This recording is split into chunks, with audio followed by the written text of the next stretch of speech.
child nobody wanted, sliced open 12 times on an operating table, and the only person who ever held his hand through any of it was an elderly foster grandmother who made $12,000 a year. For 7 years, she never missed a single surgery, not one, while his real father, a man so powerful his arrival shuts down airspace, was out building an empire. Then one afternoon, on the hospital lawn, a black helicopter descended from the sky, and that man stepped out, walking straight toward the boy she had raised alone. For 2,555 days, she sat alone in surgical waiting rooms while a boy the system gave up on fought for his life. Now his billionaire father, who never once visited, has come to take him. The question, does blood matter more than the grandmother who raised him? Her name was Miss Clara Dupree. 68 years old, widowed at 52, living on a fixed income of $983 a month. She had raised 5 children of her own, all grown, all gone, scattered across 3 states. Most women her age were bouncing grandbabies on their knees or tending a small garden behind a paid-off house. Miss Clara was sitting in a plastic chair on the 3rd floor of Grady Memorial Hospital at 3:14 in the morning, holding the hand of a 7-year-old boy who had just come out of his 11th surgery and was screaming through the morphine. The boy's name was Marcus. He'd been in foster care since he was 11 months old, removed from a home the state described in one report as unfit for human habitation. His biological mother had disappeared into the court system, a revolving door of short jail stays and shorter rehab stints. His biological father was a ghost, not dead, not missing, just not there. A name on a birth certificate that meant nothing because that name belonged to a man who had never once walked into a caseworker's office, never once answered a certified letter, never once showed up to the permanency hearings that decided where his son would sleep and whether he would live. Marcus was born with a constellation of defects, so rare the doctors at Emory had to look some of them up. Cleft palate, malformed trachea, a heart that sat slightly off-center and beat with a murmur that sounded like a washing machine. The kind of medical complexity that scares off most foster parents the first time they see the medication list. By age 2, Marcus had already been through 3 placements, returned each time like defective merchandise. Too hard, too sick, too much. Then Miss Clara got the call. She was a kinship foster parent, a grandmother in the system, not by blood but by choice, a woman who had been taking in overflow children from the county for 11 years. When the social worker told her about Marcus, she didn't ask about the medical needs. She asked what time to pick him up. Over the next 7 years, she sat beside him through 12 surgeries, a tracheal reconstruction, a heart repair, a jaw realignment, bone grafts, skin grafts, a feeding tube placement, then a replacement, then a revision. She learned to read monitors and track oxygen saturation and flush central lines. She slept on vinyl-covered benches in PICUs and ICUs and step-down units. Every single admission, she was there. Every single discharge, she brought him home to a small 2-bedroom apartment in southwest Atlanta, the walls covered with get-well cards and crayon drawings. And while Miss Clara was sitting in those hospital rooms, Marcus's biological father was becoming one of the most powerful men in the country. His name was David Omri, founder and CEO of Omri Defense Systems, a private military contractor with $15 billion in government contracts. His company built the surveillance drones that patrolled the borders, the communication systems that routed emergency signals through hurricanes, the encrypted satellite network that the Department of Defense could not function without. His net worth was estimated at $3.2 billion.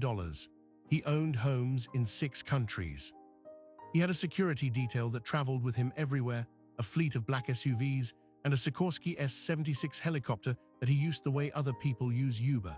And for 7 years, he never once asked about the son he had abandoned. Then the call came. A caseworker finally tracked him down, not through child support enforcement or a court summons, but through a news profile in Forbes that mentioned his son from a previous relationship. The mother had signed over her rights. The boy was in permanent foster care.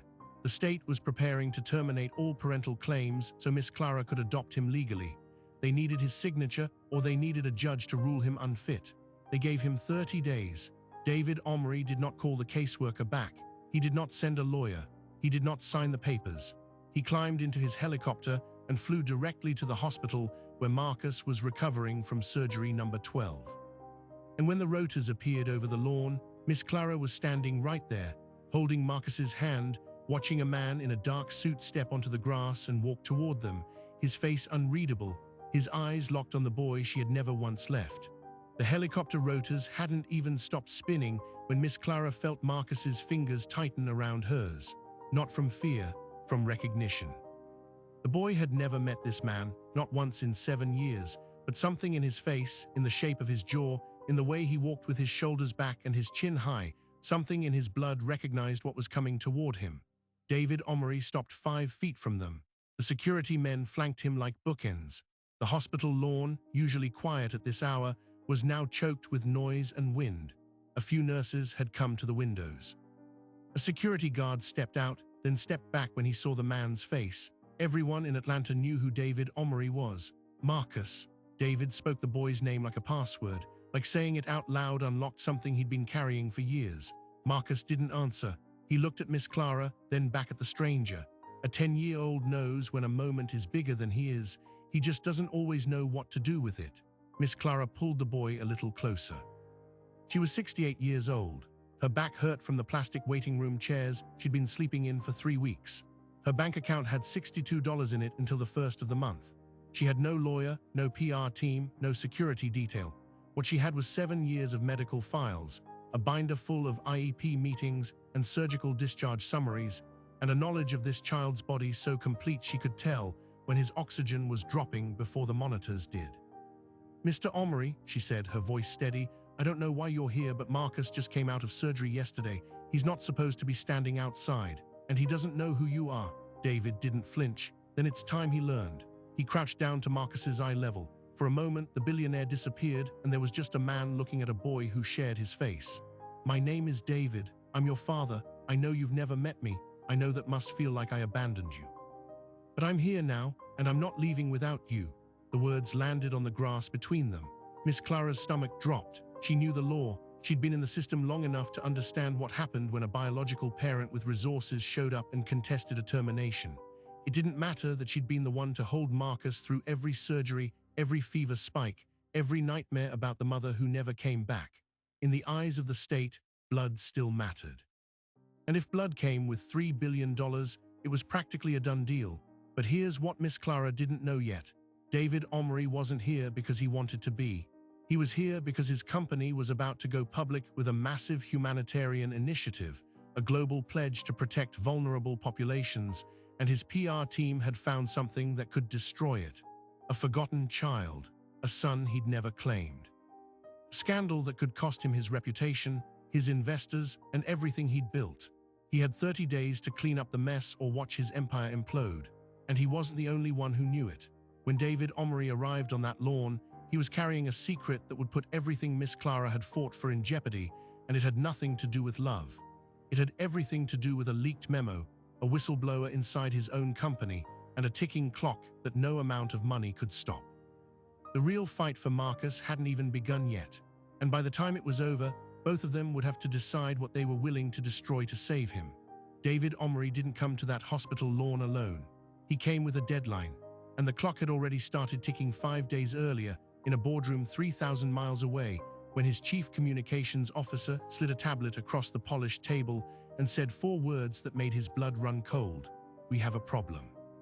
On the screen was a draft of an investigative report, not yet published, by a journalist who had spent 8 months digging into Omery defense systems. The story wasn't about drones or satellite networks. It was about a factory in South Atlanta that had operated for 14 years before being quietly decommissioned. The plant manufactured circuit boards for surveillance equipment. It also sat directly adjacent to a low-income housing complex where the water supply had been contaminated for over a decade by industrial solvents, trichloroethylene, tetrachloroethylene, the kind of chemicals the EPA lists as known carcinogens and developmental toxins, the kind that cause exactly the birth defects Marcus was born with: cleft palate, cardiac malformations, tracheal anomalies. The article would name 7 children from that housing complex who had been born with similar conditions. One of them was Marcus Omery, and the article would ask a question David Omery could not afford to answer. Did the founder of Omery Defense Systems know that his own factory had poisoned his own son. The reporter had given the company 72 hours to respond before publication. That window would close in less than 3 days. David's legal team had already drafted cease and desist letters, but they all knew the truth was too well sourced to suppress. The only way to survive this, the PR team argued, was to get ahead of it, to show the world that David Omery was not just a defense contractor who polluted a neighborhood. He was a father reclaiming his child, a man stepping up to take responsibility, a redemption story that would bury the toxicology reports before anyone read past the headline. That was why the helicopter landed on the lawn. Not love, not guilt, strategy. But here's what David's PR team didn't count on. They didn't count on Miss Clara Dupree. They didn't count on the binder she carried with her everywhere. 7 years of medical records, surgical notes, lab results, EKGs, echocardiograms, swallow studies, and the names of 17 specialists who had treated Marcus since he was 11 months old. They didn't count on the fact that Miss Clara had been asking questions for years about what caused Marcus's conditions, and she had already connected the dots herself. She had newspaper clippings about the water contamination in southwest Atlanta. She had a list of 7 children born in the same zip code with the same rare combination of defects. She had a suspicion she'd never been able to prove, because proving it meant going up against a $15 billion company with an army of lawyers and a reputation for silencing anyone who got too close. But she had kept the file, just in case. 2 days after the helicopter landed, Miss Clara sat across from David Omery in a conference room at the Fulton County Courthouse. She had asked for a mediation meeting. She wanted to look him in the eye without the wind and the noise and the security men standing behind him. She brought the binder. David brought his attorney, a woman named Patricia Hargrove, who had never lost a custody case, not because she was the best lawyer in Georgia, but because she only took cases where her client had enough money to outlast the other side. "This is not a legal battle you can win, Miss Clara," Patricia said, her voice smooth as glass. "Mr. Omery is the biological father. He has rights that have never been terminated. He has the resources to provide Marcus with the best medical care, the best education, the best life. You've done remarkable work. No one disputes that. But you are 68 years old. You live on Social Security. The court will consider what's in the child's best interest, and Mr. Omery's ability to provide is a factor you simply cannot match." Miss Clara listened. She didn't argue. Then she opened her binder to page 73. It was a photocopy of an internal memo from Omery Defense Systems dated February 17, 2011, 9 months before Marcus was born. The memo was addressed to the Director of Environmental Compliance. It detailed elevated solvent levels in the groundwater near the South Atlanta plant, levels that exceeded EPA safe limits by a factor of 40. The author of the memo recommended immediate remediation and resident relocation. A handwritten note at the bottom, initialed by someone whose initials matched David Omery's, read, "Cost prohibitive, monitor quarterly, no external disclosure." Miss Clara slid the memo across the table. Patricia Hargrove stopped talking. David Omery stared at the document, and the color drained from his face. He knew exactly what it was. He knew because he had signed it. He had never seen the memo in a 7-year-old binder in the hands of a foster grandmother who cleaned houses on weekends to buy Marcus's prescription formula. He had no idea how she had gotten it. And that was the moment the balance of power in that room shifted, because Miss Clara Dupree wasn't just fighting for Marcus anymore. She was holding the one piece of evidence that could bring down a $15 billion empire, and she was daring David Omery to make one wrong move. The real question was no longer who would raise Marcus. The real question was how far each of them would go to win, and whether the boy caught in the middle would survive the fallout. The conference room went silent. Patricia Hargrove, the attorney who had never lost a custody case, stared at the memo like it was a live grenade. David Omery did not move. His eyes were fixed on the initialed note in the margin, his own handwriting, a decision made 14 years ago in a different life, a decision he had never once revisited until this moment, sitting across from a 68-year-old grandmother who cleaned houses on weekends to afford prescription formula. Miss Clara closed the binder, folded her hands on top of it. She didn't smile, she didn't gloat. She spoke quietly, the same voice she used in hospital rooms at 3:00 a.m. when Marcus couldn't sleep and the machines were beeping and the only thing that helped was a story about something gentle. "I'm not going to the press, Mr. Omori. I've had this memo for 11 months. A former employee at your plant sent it to me anonymously after Marcus's 10th surgery. I could have walked into the newsroom the day I got it. I didn't. You want to know why? Because I was too busy holding your son's head over basin while he vomited from the anesthesia. I was too busy learning how to change a feeding tube so the home nurse wouldn't have to drive across town at midnight. I was too busy being the parent you never showed up to be." She pushed the binder toward him, not as a threat, as an offering. "So here's what's going to happen. You're going to sign the termination papers. You're going to let me adopt Marcus legally, the way the state intended before you landed your helicopter on my grass. But you're not going to disappear. You're going to tell the truth, not the PR sanitized truth your team drafted. The real truth, that your factory poisoned that neighborhood, that 7 children were born with conditions no child should have to fight through, that one of them was your own son, and then you're going to pay for every single one of their medical bills, education, whatever they need for life." She paused. "And if you do that, I'll never show this memo to anyone. I'll never mention what I know. I'll even let Marcus know who you are, the good version, the one who came back, the one who made things right, not the one who signed a memo and walked away from 40 families." David Omori sat in that chair for a long time. His attorney started to speak. He raised a hand. He looked at Miss Clara, really looked at her, the way he had never looked at a custodial worker or a foster parent or any of the invisible people who kept the world running while people like him built empires on top of it. "Where did you get the strength," he asked, "to sit in a hospital through 12 surgeries for a child who wasn't yours?" Miss Clara's eyes didn't waver. "He became mine the first time I held him. Blood doesn't make you a parent, Mr. Omori. Showing up does." 3 weeks later, David Omori stood at a podium in a community center in southwest Atlanta, flanked not by security men, but by families, the parents of 6 other children born with similar defects, all of them standing under fluorescent lights while cameras clicked and questions flew. He read a statement acknowledging what his company had done. He announced a $50 million trust fund for the affected families, a full remediation of the contaminated site, and a permanent medical support program that would cover every related expense for every child for the rest of their lives. He did not mention his own son by name. That part was private. And in the back of the room, Miss Clara sat with Marcus on her lap.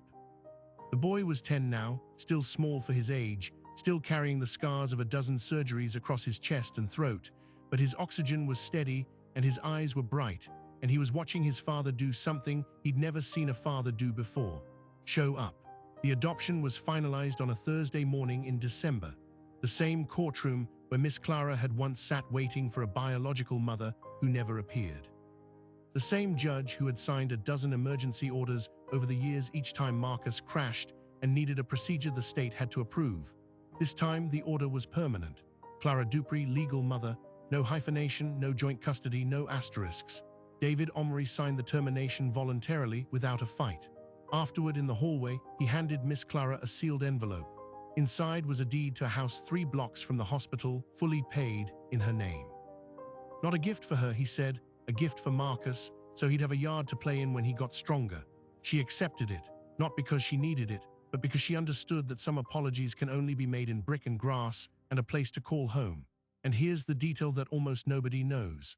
The whistleblower who sent Miss Clara that memo 11 months earlier, the former employee who risked everything to put a copy in her hands, it was David Omori's younger brother. A man who had worked at the plant for 6 years, who had watched his brother climb the ranks while the neighborhood outside the factory windows got sicker and sicker, who finally walked out of the job and into an attorney's office and said 4 words: "I want to help." He'd been following Miss Clara's story from the beginning. He'd read about a foster grandmother who never missed a surgery, and when he sent her that memo, he didn't know what she would do with it. He only knew that if anyone deserved to hold the truth, it was the woman who had been holding that little boy together with her bare hands. Marcus turned 11 last spring. He still sees a team of specialists. He still has bad days, but he also has a bedroom in a house with a garden, a mother who tucks him in at night, and a father who comes to dinner twice a week with no helicopter, no security, just a man learning how to be present after a decade of being absent. Miss Clara still keeps the binder, not for evidence anymore, for the records, the dates, the notes in the margins she wrote in hospital waiting rooms when she was the only one there. She says she'll give it to Marcus one day when he's old enough to understand what it took to keep him alive. Not to show him the fight, but to show him that someone was always fighting for him, even before anyone else knew his name. That binder holds more than medical records. It holds a truth most of us walk past every day without seeing. The truth that the most powerful people in a child's life are rarely the ones with the helicopters or the billion-dollar contracts. They're the ones who sit in plastic chairs through the night. The ones who learn to read oxygen monitors because no one else is there to watch the numbers. The ones who show up not for recognition, not for a paycheck, but because a child is scared and alone and someone has to hold his hand. Miss Clara Dupree didn't change the world. She changed one boy's world, 12 times on an operating table, and she was there after every single one. And when the world finally noticed, she didn't use her power to destroy. She used it to build a bridge between a father who had failed and a son who deserved more than abandonment. The question is not whether blood matters. The question is what we do with the power we have to show up for the people who need us. Because there are Miss Claras all around you, in your hospitals, your neighborhoods, your own family, people giving everything they have for children who were never supposed to be theirs, and they do it without helicopters, without headlines, without anyone knowing their names. If this story moved you, subscribe now and turn on notifications so you never miss another one. Share this video with someone who needs to be reminded that showing up matters more than showing off. And in the comments, tell us about a Miss Clara in your life, someone who held your hand when no one else did. Until next time, keep showing up. That's what makes a family.